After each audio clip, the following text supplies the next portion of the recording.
Hey, what's going on there, guys? Me and Greg are back here for another draft discussion. We also have Zach in the background here. Say hi, Zach. Hellos! All right.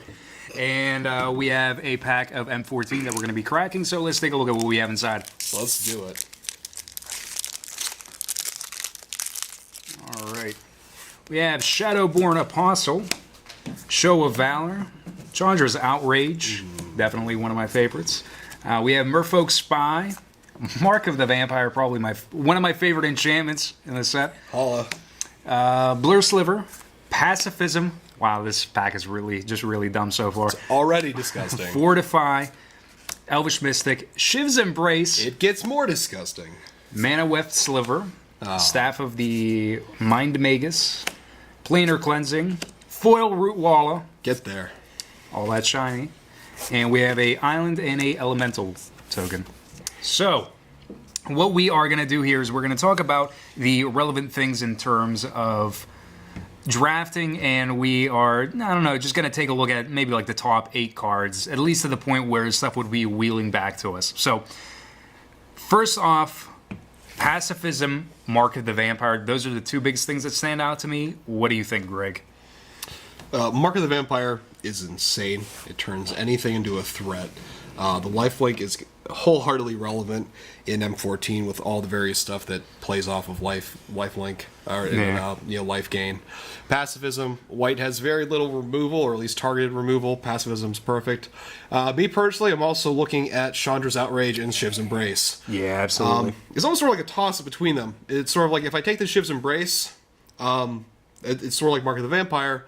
You not only turn anything you have into a threat, but also an evasive threat, and a threat that can be pumped. It's really good in a deck where you have, more red mana than your other colors. Yeah. But then again, Chandra's Outrage could possibly blow out whatever Shiv's Embrace is enchanted on, as well as Mark of the Vampire. These two are sort of about equal for me, but I'm always probably looking more towards removal over the enchantment. Over the enchantments, especially because if someone's trying to play these on a creature. 2 for winning them is value. 2 for 1 while it's on the stack, you just blow them out with the instant. So. Absolutely.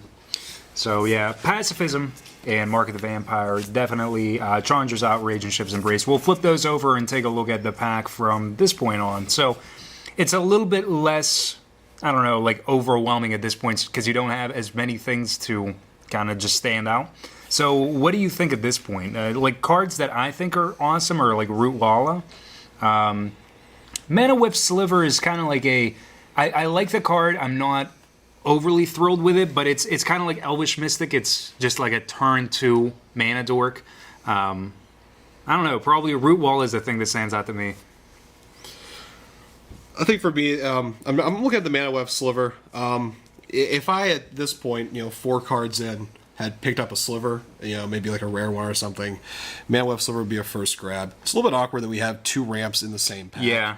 But I think at this point, if you didn't have any slivers yet, if you take that one, you're passing the Blur Sliver, but I think that's okay. Sadly, these work really well in conjunction with each other. And that might wheel, too. It's not necessarily Right. the biggest thing, and there's a good possibility for it to wheel. So if you pass both of these, you're sending a message that slivers are open, basically. Yeah. So it might be a good idea to grab Mana Weft if you're in green so far. Yeah. Root Wall is great, especially, as a way to use your extra mana.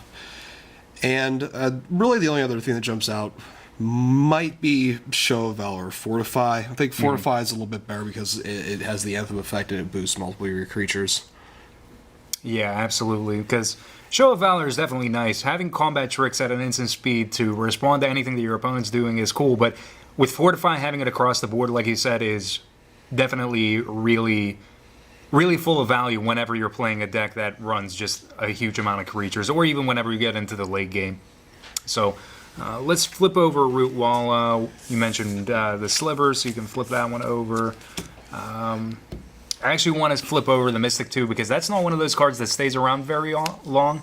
So we'll take a look at it from here. So we do still have the rare. Planar Cleansing is definitely really awesome, the 6 slot. So I don't know, what do you think about the remaining stuff? I think I'd probably take the Planar Cleansing, but I wouldn't be happy about it. Really? Yeah, basically, my general deal is just because a card is rare does not mean I'm auto going to pick it Yeah. in a draft. I always try to evaluate whenever I'm drafting, will this card win me the game? I don't really usually care about the rarity. I care more about winning the actual draft. Yeah, the quality. So of the I card. don't auto pick rares, and I think in Planar Cleansing, it's usually best in some sort of control archetype, white blue most likely. And from what we saw in the rest of the pack, there wasn't too much great white blue stuff. I mean, at least from this pack, we wouldn't have too much in the deck to work with Planar Cleansing in terms of a good control archetype. So I might take it, especially because there's a lot of creatures, almost as a defensive mechanism to have it not be played against me with the creatures that I picked up early. So just hate drafting it, basically. Yeah, especially because we saw Mark of the Vampire and Shiv's Embrace earlier. Yeah. Planar Cleansing, it gets rid of the creatures and those, takes a creature away with the enchantments on them. So I'd probably take it as a defensive mechanism, and I would only be looking to play it if I was in a white-blue type deal. Sounds good. Sounds good. So, any closing thoughts, Zach, about this? Removal is good. Removal is good, Zach. So that there you guys have it. We'll flip over the cards. So pacifism, we have Root Wall, Challenger's Outrage, Elvish Mystic, which we kind of mentioned, Shiv's Embrace, Mana Whiff Sliver, Mark of the Vampire, and of course we have the Blur Sliver at the top with all that haste for your creatures. Thank you guys for watching, and we'll be back for another episode very soon. I'm taking this.